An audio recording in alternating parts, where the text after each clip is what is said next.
আসসালামু আলাইকুম এভরিওয়ান। তো অনেকেই আমাদের চ্যানেল থেকে কিন্তু পিএলপি ফাইল ডাউনলোড করে আপনারা আপনাদের ইচ্ছামতো কাস্টমাইজ করে আপনারা নিজেদের থাম্বনেলে ব্যবহার করেন।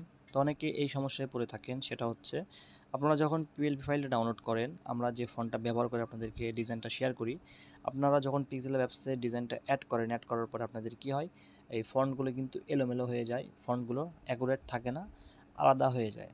তো এটা আপনারা কীভাবে ঠিক করবেন সেটা দেখিয়ে দিব। তো চলুন কথা না বাড়িয়ে শুরু করা যাক।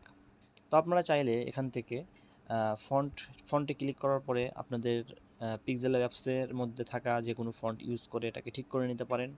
অথবা আপনারা যদি চান যে আমরা যে ফন্ট দিয়ে ডিজাইনটা করে আপনাদেরকে পিএলপি ফাইল শেয়ার করেছি সেই ফন্টটা যদি রাখতে চান, তাহলে আপনারা আমি যে পিক্সেল অ্যাপসটা ব্যবহার করি এই অ্যাপসটা ব্যবহার করতে পারেন।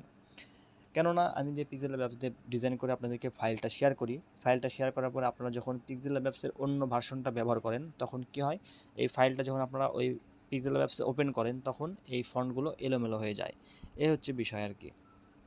তবে আপনারা যদি আমি যে পিক্সেল অ্যাপসটা ব্যবহার করে ডিজাইনটা করতেছি এটা যদি ব্যবহার করে থাকেন, তাহলে কিন্তু এটা আপনাদের ঠিকই থাকবে, এটা কিন্তু এলোমেলো হবে না। তো এই হচ্ছে বিষয়।